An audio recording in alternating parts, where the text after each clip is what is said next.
राधे राधे दोस्तों, स्वागत है आप सभी का आपके अपने परिवार रेजिनेसी सर ऑनलाइन प्लेटफॉर्म पे।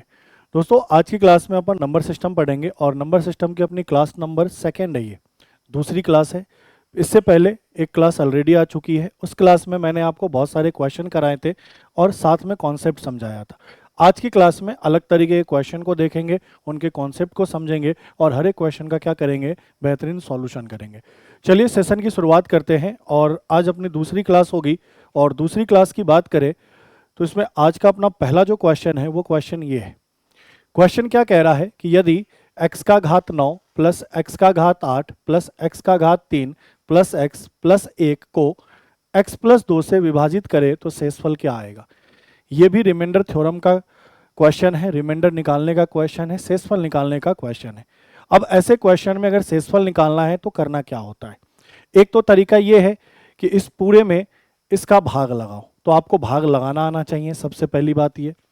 दूसरा, शॉर्टकट और सबसे आसान तरीका जिससे पेपर में करना है उस तरीके को सीखते हैं। मुझसे कह रहा है कि इसमें इसका भाग लगाकर रिमाइंडर बताना है, तो मैं क्या करूंगा कि सर ये x का पावर 9, x का पावर 8, x का पावर 3 प्लस x प्लस 1 है। भाग किसका लगाना है, x प्लस 2 का। जिसका भी भाग लगाना है उसको हमेशा 0 के बराबर कर लेना, भाजक को 0 के बराबर कर लेना। यहां से आपको x का कुछ ना कुछ मान मिल जाएगा। हमें क्या मिला, माइनस का 2 मिला। जो भी मान आपको मिल गया वही वैल्यू इसमें पुट कर देना, वही आपका क्या हो जाएगा, रिमाइंडर हो जाएगा। तो आपने क्या कहा, x का मान -2 है तो -2 का पावर 9 प्लस -2 इसका पावर 8 प्लस -2 इसका पावर 3 प्लस -2 और प्लस क्या 1। इनको सॉल्व करने पर जो वैल्यू आएगा वही मेरा क्या होगा, शेषफल होगा। ऐसे क्वेश्चन को ऐसे ही करना होता है। सर 2 का पावर 9 जानते हैं 512 होता है और चूंकि 9 विषम है तो बाहर माइनस होगा। 2 का पावर 8 आप सब जानते हैं सर 256 होता है, चूंकि पावर सम संख्या है तो ये प्लस में आएगा। यहाँ 2 का पावर 3 8 होता है, चूंकि पावर विषम संख्या है तो माइनस आएगा और ये -2 और ये प्लस का क्या 1। इन सबको सॉल्व करिए। सर बताओ, माइनस का 512 है, माइनस का 8 है और माइनस का 2 है। -8 -2 माइनस का 10 और माइनस का 512, इनको कैलकुलेट करूंगा तो माइनस का 522 बनेगा प्लस ये 256 प्लस में और 1 प्लस में, तो यह क्या बनेगा 257। अब इनको सॉल्व कर दूंगा, घटाओ 12 में से 7 घटाया 5, ये 11 में से 5 घटाऊंगा कितना होगा, तो आप कहोगे सर 11 में से 5 घटाऊंगा आप क्या कहोगे सर 6, ये 4 में से 2 घटाऊंगा आप क्या कहोगे 2 और चिन्ह किसका आएगा, माइनस का। इसका मतलब जो शेषफल है वह कितना है, माइनस का 265। अब ऑप्शन में चेक करो, ऑप्शन में कहीं पे भी माइनस का 265 नहीं है, 265 है लेकिन प्लस का है, तो भैया प्लस का नहीं आएगा, क्या आएगा, माइनस का। सही उत्तर क्या होगा, इनमें से कोई नहीं। क्लियर है ये बातें, क्लियर है ये बातें। चलो अगले क्वेश्चन में बढ़ते हैं। दूसरे क्वेश्चन को देखो क्या कह रहा है, ये भी रिमाइंडर थ्योरम का ही क्वेश्चन है। कॉन्सेप्ट पहली वाली क्लास में भी समझाया। 7 का पावर 13 प्लस 1 में मुझे 6 का भाग लगाना है और बताना है शेषफल क्या होगा। मैंने क्या कहा, सबसे पहले आप इसको ऐसा लिख सकते हो, 7 का पावर 13, इसमें भी 6 का भाग और 1 में भी 6 का भाग। तो मुझे एक बात बताओ सर, 1 में 6 का भाग लगेगा क्या, नहीं। मतलब ऊपर वाली संख्या नीचे वाले से छोटी है, कहने का मतलब इसका शेषफल तो एक ही होगा, इसमें कोई दिक्कत नहीं आना चाहिए। समझाया भी था, 3 में 4 का भाग लगाना है, नहीं लगेगा 3 ही शेषफल हो जाएगा। अब दूसरा मैंने क्या कहा, सर ये 7 का घात 13 है, उसमें 6 का भाग लगाएं तो शेषफल क्या आएगा। तो मैंने क्या कहा था, जब भी ऐसा पावर वाला नंबर मिले तो कोशिश करो कि या तो रिमाइंडर प्लस का 1 हो या रिमाइंडर माइनस में 1 हो। कहने का मतलब या तो पॉजिटिव रिमाइंडर 1 मिल जाए या नेगेटिव रिमाइंडर 1 मिल जाए, क्योंकि 1 मिल जाता है तो कैलकुलेशन आसान हो जाता है। तो मैंने कहा अगर सिंपल मैं 7 में 6 का भाग लगाऊंगा तो पॉजिटिव रिमाइंडर क्या मिलेगा, 1 मिलेगा। तो मैंने कहा यहाँ 1 मिला और पावर 13 है तो 13 इसके ऊपर भी लगा दो। तो आपने कहा 1 का पावर 13 1 प्लस 1, कहने का मतलब 2, और 2 6 से छोटा है तो यही आपका क्या होगा, रिमाइंडर। इन केस मान लो 6 से बड़ा कोई नंबर आता तो वापस 6 का भाग आपको लगाना होता। इस तरीके से ऐसे क्वेश्चन को क्या करते हैं, सॉल्व करते हैं। बढ़ते अगले क्वेश्चन में। अगले क्वेश्चन को देखो, क्वेश्चन नंबर तीसरा, ये इंग्लिश में है, पढ़ लो। फिर इसका हिंदी देखो। अब हिंदी में क्या कह रहा है तो सुनो। क्वेश्चन कह रहा है कि अंक 1, 2, 3 और 4 लेकर 4 अंकों की संख्या बनानी है और 4 अंकों की संख्या में किसी भी एक संख्या का रिपीटेशन नहीं होगा, मतलब एक संख्या एक बार ही आएगा। उसके बाद 4 कंडीशन और दिए। पहला कंडीशन दिया 2 और 3 आगे पीछे नहीं होंगे, मतलब 2 और 3 इस तरीके से नहीं आ सकता, या फिर 3 और 2 एक साथ नहीं आ सकता, 2 और 3 आगे पीछे नहीं होंगे। दूसरा क्या कहा, 3 एक के एकदम पीछे नहीं हो सकता, मतलब 1 और 3 नहीं हो सकता, 3 और 1 क्या होगा, चल जाएगा। आगे क्या कह रहा है, 4 अंतिम स्थान पे नहीं होगा। जैसे मान लो आप 4 अंकों की संख्या लिख रहे हो तो लास्ट डिजिट पे, लास्ट स्थान पे, लास्ट स्थान पे 4 नहीं होगा, और 1 पहले स्थान पे नहीं होगा, ये कह रहा है। चौथे में 1 पहले स्थान पे नहीं होगा, और अंक मेरे पास क्या है, 1 है, 2 है, 3 है और 4 है, यही तो है। अब बताओ, अगर 1 को पहले स्थान पे मैं नहीं ले सकता तो शुरुआत 2 से करूंगा। बोलोगे जी सर। 2 के बाद 1 रख सकता हूं, जी सर रख सकता हूं, कंडीशन में कुछ भी ऐसा कहा नहीं है। उसके बाद मैं 3 रख सकता हूं, नहीं, मैं 4 रख सकता हूं, फिर 3 रख सकता हूं। क्यों? क्योंकि 3 रखूंगा तो 1 और 3 हो जाएगा, जो कि लेना नहीं है। ठीक है सर। फिर मैं 2 से शुरू किया, 2 के बाद मैं यहां 3 रख सकता हूं क्या? नहीं। क्यों? क्योंकि 2 और 3 एक साथ नहीं आ सकता, तो मैं 4 रख सकता हूं। ठीक है। अब 4 के बाद मैं क्या रख सकता हूं, तो सर 1 रख दूं और यहां 3 रख दूं तो काम चलेगा क्या? नहीं, क्योंकि 13 तो लेना ही नहीं एक साथ। लेकिन हाँ, यहां 3 और यहां 1 ले लूं तो काम चल जाएगा, ये फॉलो करेगा। तो 2 से तो यही 2 नंबर बनेंगे। 4 अंकों की संख्या जिसकी शुरुआत 2 से करनी है, यही 2 नंबर बनेंगे। अब 3 से शुरुआत करो। ठीक है। 3 के बाद क्या मैं 4 रख सकता हूं? जी सर बिल्कुल रख सकता हूं। 4 के बाद मैं 1 रख सकता हूं, बिल्कुल रख सकता हूं। उसके बाद 2 रख सकता हूं, बिल्कुल रख सकता हूं। सर 3 के बाद मैं 4 रख सकता हूं, बिल्कुल रख सकता हूं। उसके बाद 2 रख सकता हूं, बिल्कुल रख सकता हूं, और 1 रख सकता हूं, बिल्कुल रख सकता हूं। तो 3 से शुरुआत होने वाले 2 नंबर ये। फिर 3 की बात करें तो क्या 3 के बाद मैं 2 रख सकता हूं? नहीं, 2 नहीं रख सकता, क्योंकि 3 2 नहीं चलेगा। 3 के बाद 1 रख सकता हूं, जी सर रख सकता हूं। उसके बाद मैं यहां 2 रख दूं और यहां 4 रख दूं तो चल पाएगा क्या? नहीं, क्योंकि लास्ट में 4 नहीं होना चाहिए। तो कहने का मतलब 3 के बाद 1, 1 के बाद 4 और 4 के बाद 2, तो 3 से शुरुआत होने वाली ये 3 नंबर बनेंगे। अब शुरुआत 4 से कर लो।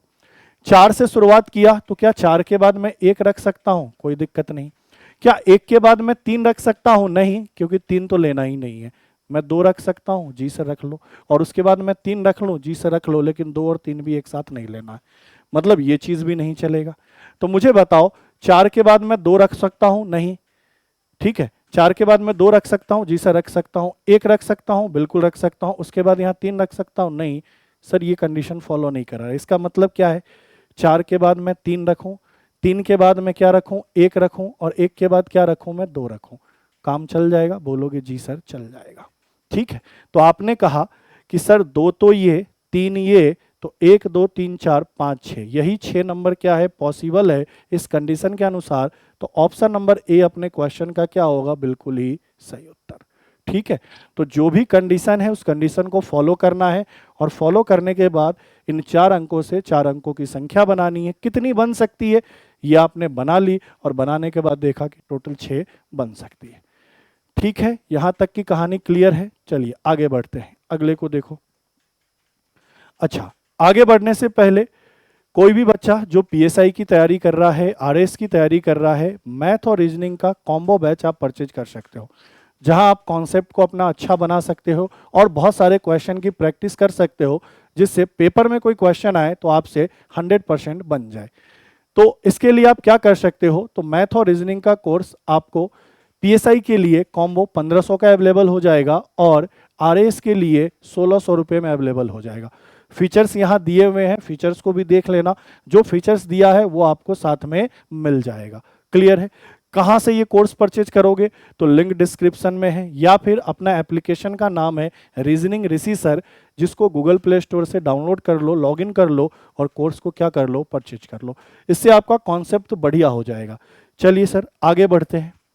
क्वेश्चन नंबर चौथे को देखते हैं। ये क्वेश्चन नंबर 4 है, लंबा चौड़ा सा है पर बहुत आसान है। क्या कह रहा है तो देखो, कह रहा है यदि आर और एस दोनों अलग अलग पूर्ण संख्या है, आर और एस पूर्ण संख्या है, ठीक है भैया, आर एक अलग पूर्ण संख्या है, एस एक अलग पूर्ण संख्या है, ठीक है, दोनों 5 से विभाजित है, मतलब इसमें भी 5 का भाग लग जाएगा और इसमें भी 5 का भाग लग जाएगा, ऐसा कह रहा है।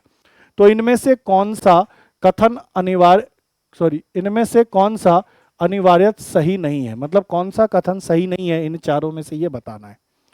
तो सबसे पहले तो मुझे ये बताओ, मुझे यहीं पे ये बताओ कि सर आर एक ऐसा नंबर होगा जो 5 से कट जाएगा, तो 5 से कटने के लिए क्या क्या हो सकता है, अगर मैं आर का मान 5 ले लूं तो 5 से कट जाएगा, जी सर।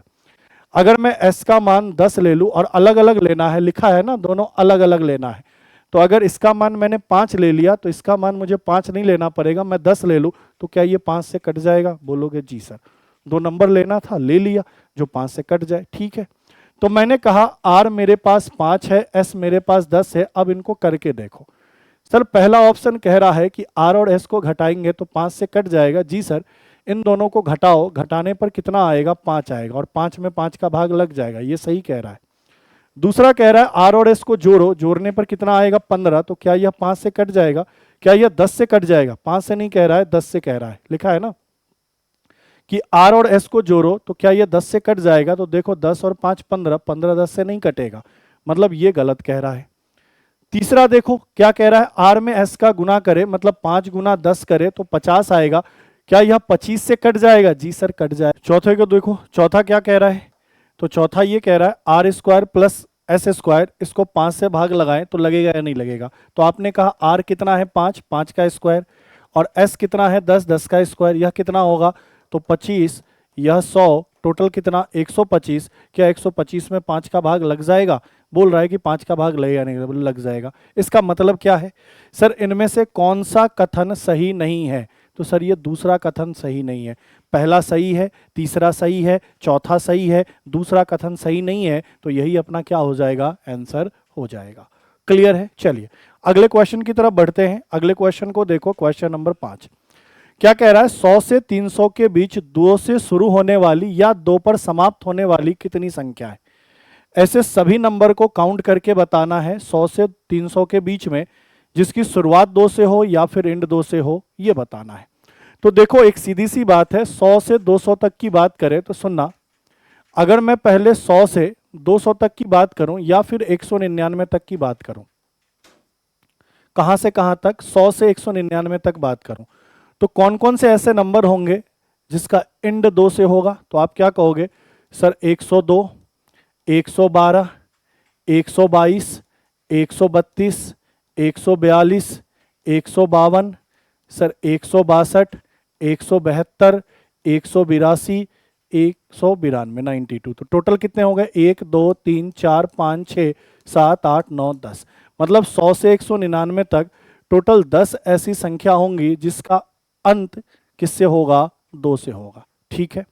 उसके बाद मैं अगर 200 से 300 या फिर 299, क्योंकि हमसे कहा है ना कि 100 से 300 के बीच, तो यहां पे भी ऐसा कर लो, 100 से 300 के बीच कह रहा है, तो 100 से 300 के बीच का मतलब 101 से पहले 199 तक ले लिया, टोटल 10 ऐसी संख्या है जिसका एंड 2 से हो रहा है। अब आगे क्या करेंगे, 200 से 299 तक कर लेंगे, तो 200 से 299 तक टोटल कितनी संख्या होंगी, 100, टोटल कितनी संख्या होंगी, 100। तो कैसे कैलकुलेट किया, तो देखो सिंपल सी बात है, सर मैं 200 से शुरू करूंगा, 201 होगा और एंड करूंगा 209 पे, ठीक है। तो बताओ यह टोटल कितनी संख्याएं हो जाएंगी, 10 हो जाएंगी ना, 200, 201, 2 3 4 5 6 7 8 9 और 1 10, ठीक है।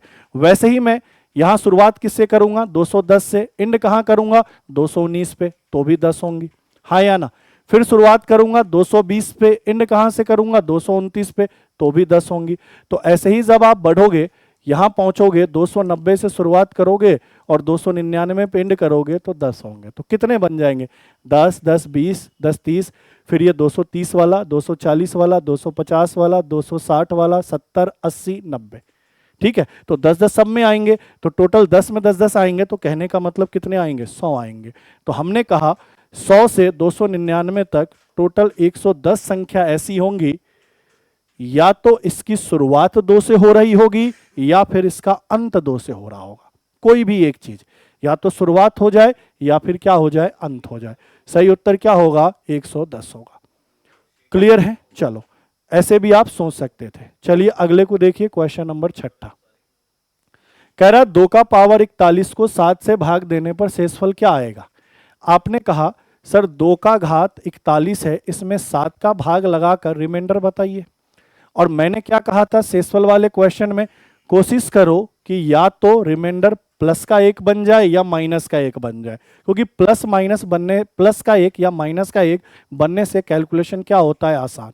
तो मैं इसको क्या सोच सकता हूं, मैं ऐसे सोच सकता हूं कि 2 का पावर 41 है तो इसको 2 का पावर 3, उसके ऊपर पावर 13 और गुना 2 का पावर क्या लिख दूं, 2 लिख दूं, और बटे में क्या लिख दूं, 7, या फिर 7 हटाओ फिलहाल, ये लिख सकता हूं क्या 2 के पावर 41 को।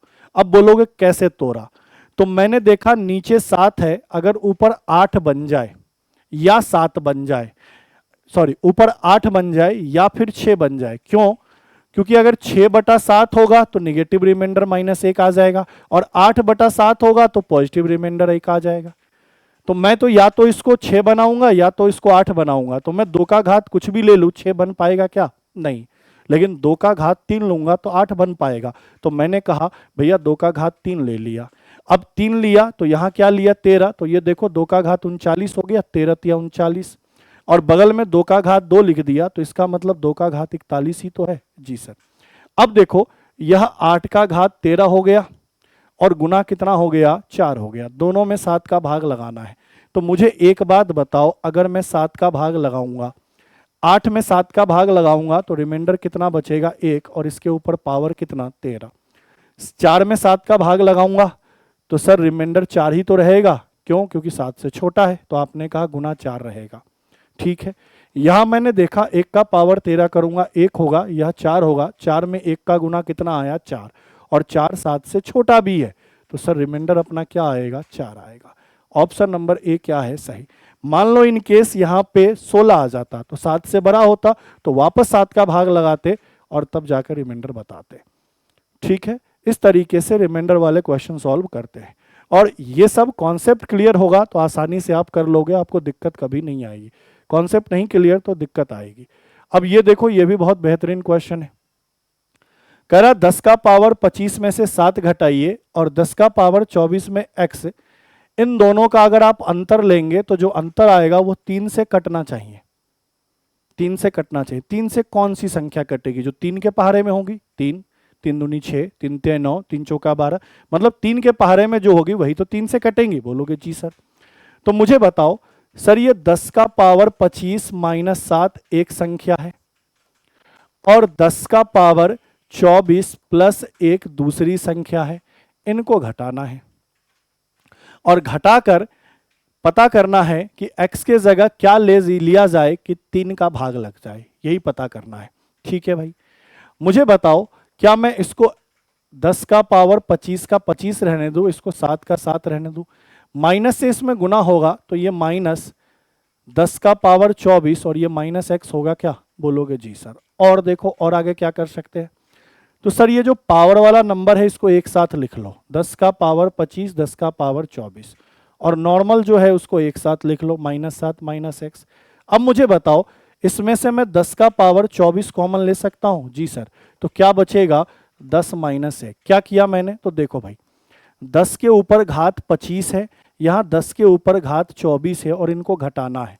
तो मैंने कहा 25 को मैं ऐसा लिख सकता हूं 10 का पावर 24 गुना 10 का पावर 1, क्यों, क्योंकि आधार समान होता है तो घात आपस में जुड़ जाता है।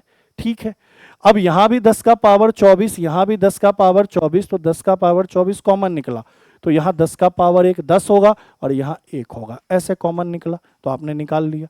सर यहां से माइनस कॉमन ले लूं तो इसको 7 प्लस एक्स लिख सकता हूं, बोलोगे जी सर। अब आगे देखो, यहां देखो सर, इधर तो मेरे पास 10 का पावर 24 और इनको सॉल्व करोगे 10 माइनस 1 कितना होगा साहब, 9 होगा। एक तो ये नंबर हुआ, इसमें से घटाना है 7 प्लस एक्स, और ध्यान ये रखना है कि इनका जो डिफरेंस आएगा ना वो 3 से कटना चाहिए। तो जरा सोच के देखो, सर इसमें 3 का भाग लगेगा या नहीं लगेगा, तो आप कहोगे बिल्कुल लग जाएगा, क्योंकि 10 का पावर 24 में भले 3 का भाग ना लगे, लेकिन गुना में 9 है, इसमें तो लग जाएगा। जैसे मान लो मैंने कह दिया 3 गुना 7 है, क्या इसमें 3 का भाग लगेगा? बिल्कुल लगेगा, क्योंकि आगे होके ये 21 होगा और 21 में 3 का भाग लगाएंगे तो कट जाएगा। तो मेरे कहने का मतलब ये है कि 10 का पावर 24 गुना 9 है, तो इसमें 3 का भाग लगेगा। जी सर, इसमें तो 3 का भाग 100% लगेगा, लेकिन इसमें x की जगह क्या लिया जाए ताकि 3 का भाग लग जाए? तो बोलोगे ऐसा मान लूंगा x की जगह कि इनको जोड़ने पर 3 के पहाड़े में आ जाए। तो सोचो, अगर x का मान 0 लेते हो तो 7 प्लस 0 7, 7 में 3 का भाग लगेगा? नहीं। अगर x का मान 1 लेते हो तो 7 प्लस 1 8, 8 में 3 का भाग लगेगा? नहीं। अगर x का मान 2 लेते हो, अगर x का मान 2 लेते हो तो 7 और 2 9, 9 में 3 का भाग लग जाएगा। जी सर लग जाएगा, इसका मतलब x का मान मुझे क्या लेना पड़ेगा? 2। ऑप्शन नंबर डी क्वेश्चन का क्या है? बिल्कुल ही सही उत्तर। देख लो एक बार पूरी क्लास, अच्छा क्वेश्चन था, बढ़िया और शानदार क्वेश्चन था। क्लियर है? चलो अगले को देखो। अच्छा, आगे बढ़ने से पहले कोई भी बच्चा चाहता है कंप्लीट रीजनिंग का कोर्स लेना, चाहे पीएसआई की बात करें या फिर आप आरएस की बात करें, तो कंप्लीट रीजनिंग का कोर्स आपको पीएसआई का 1000 में और आरएस का 1100 रुपये में अवेलेबल हो जाएगा।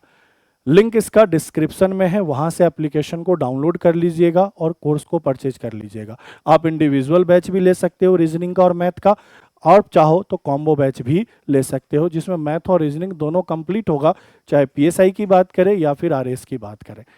या फिर आप गूगल प्ले स्टोर पे जाइए, वहाँ पे रीजनिंग ऋषि सर सर्च करिए, एप्लीकेशन का नाम आएगा, उसको डाउनलोड कर लीजिए, लॉगिन करके कोर्स परचेज कर सकते हैं। चलिए आगे बढ़ते हैं, अगले को देखो क्वेश्चन नंबर 8 को। क्वेश्चन नंबर 8 क्या कह रहा है? 6 का घात 18 है,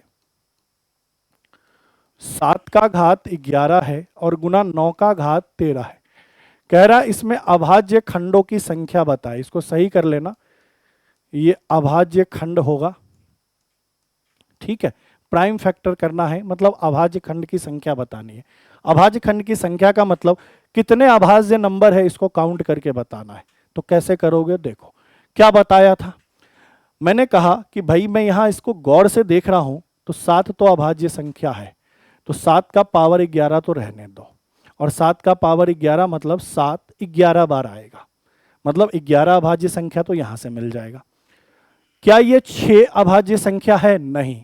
तो 6 को मैं 3 गुना 2 लिख दूं, कोई दिक्कत है क्या?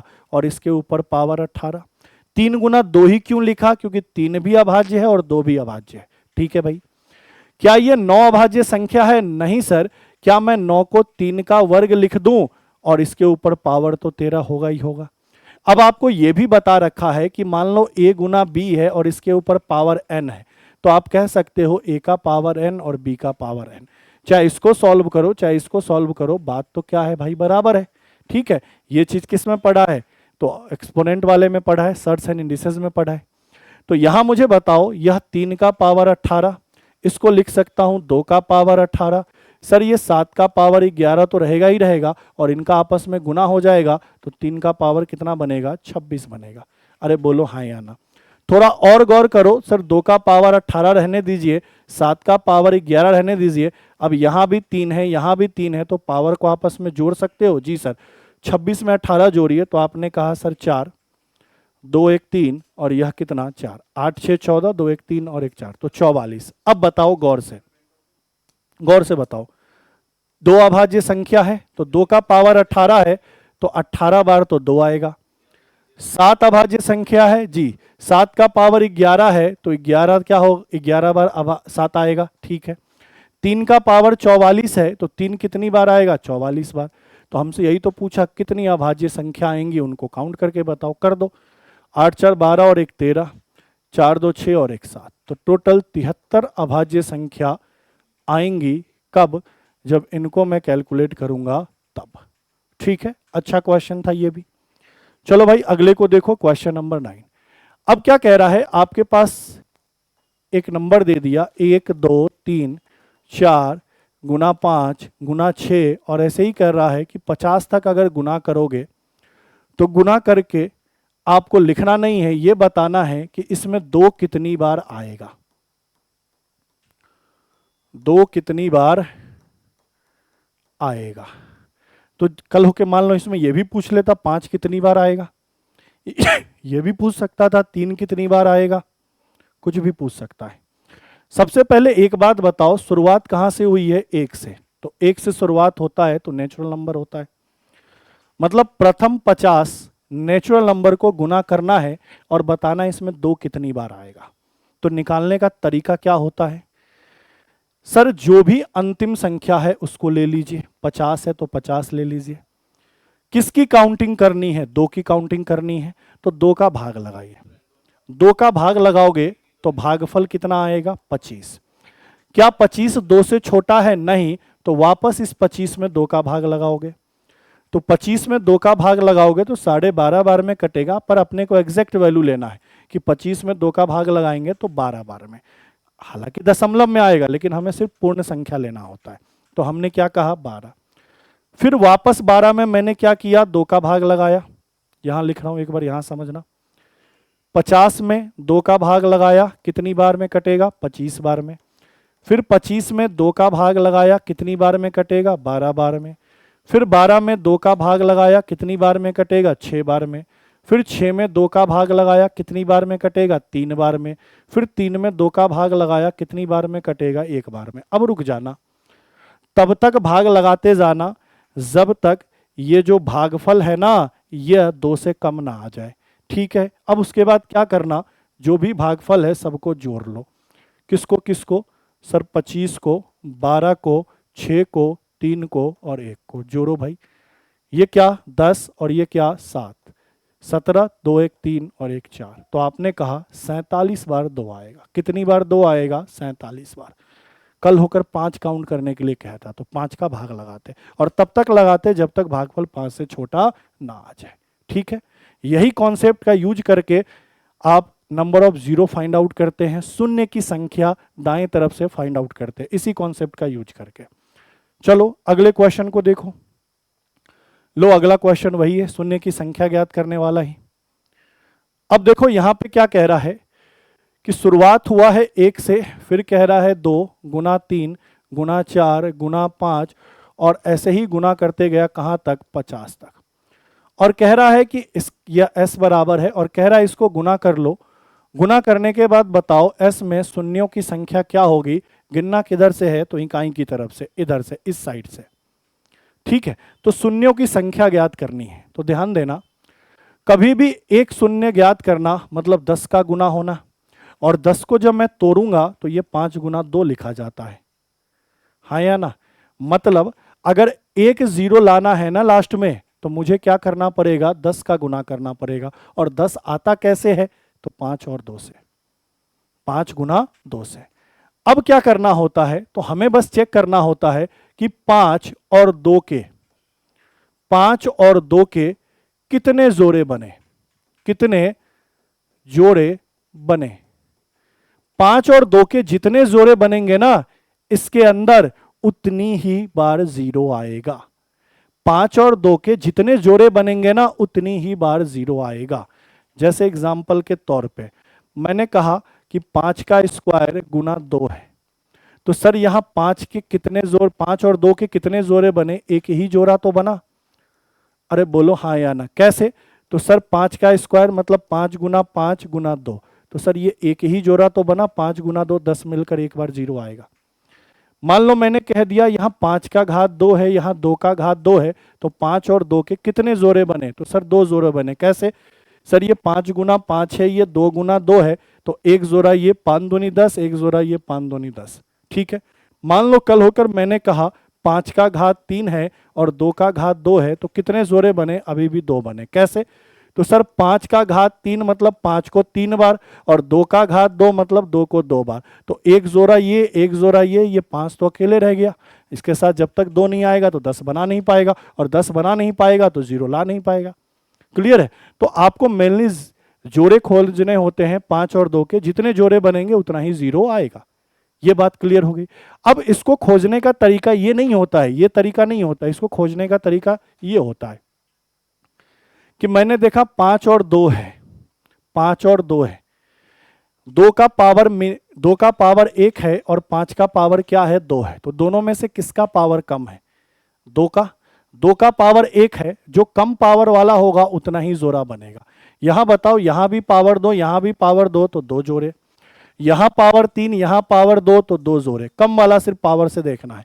मान लो कल होके मैंने 5 का घात 2 और 2 का घात 4 लिख दिया, तो कितने जोड़े बनेंगे, तो दोनों में कम पावर कहाँ है, यहाँ है, तो 2 जोड़े बनेंगे।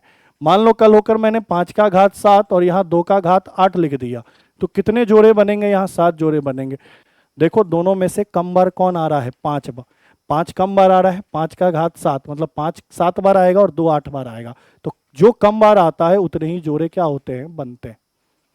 ठीक है, तो क्वेश्चन को कैसे डिसाइड करते हैं, या तो 2 का भाग लगाकर या तो 5 का भाग लगाकर। 2 का भाग कब लगाएंगे, जब हम देख के पता कर पाए कि इसमें 2 कम बार आएगा। 5 का भाग कब लगाएंगे, जब हम देखकर पता कर पाए कि इसमें 5 कम बार आएगा। अब क्वेश्चन पे आ जाओ। अब इस क्वेश्चन को देख के बताओ कि 1 2 3 4 5 ऐसे ही 50 तक गुना करेंगे तो 5 कम बार आएगा या 2 कम बार आएगा। तो आप कहोगे सर 5 कम बार आएगा, 2 तो बहुत ज्यादा आएगा। नहीं, 1 के बाद 2, 2 के बाद 2 3, फिर 4, फिर 6, फिर 8, फिर 10, इसमें भी 2 है, 12 14 16 सब में 2 है। लेकिन 5 देखो तो 5 में होगा, 10 में होगा, 15 में होगा, 20 में होगा, 25 में होगा, 30 में होगा, ऐसे ही तो होगा 5। तो 5 कम बार आएगा। तो जो कम बार आता है उसी का भाग लगा देते हैं ये लास्ट वाली संख्या में। तो 5 का भाग लगाओ, कितनी बार में कटा, 10 बार में। अब 5 से छोटा नहीं है तो वापस 10 में 5 का भाग लगाओ, कितनी बार में कटा, 2 बार में। 2 5 से छोटा है तो रुक जाओगे और इन्हीं को जोड़ लो। तो आपने कहा कितने जीरो आएंगे इकाई अंक से, तो इनको जब गुना करूंगा ना तो इकाई की तरफ से टोटल 12 जीरो आएंगे, टोटल 12 जीरो आएंगे। क्लियर है ये बातें, क्लियर है ये बातें। तो ये क्वेश्चन टोटल 10 क्वेश्चन आज की क्लास के कंप्लीट होते हैं। सारे अलग अलग पैटर्न के क्वेश्चन थे, बेहतरीन क्वेश्चन थे। सारे तरीके को देख लेना, कॉन्सेप्ट को समझ लेना। वीडियो पसंद आए तो शेयर करना अपने दोस्तों में। ठीक है, आज के लिए इतना ही, मिलते हैं आपसे अगली क्लास में। थैंक यू, धन्यवाद।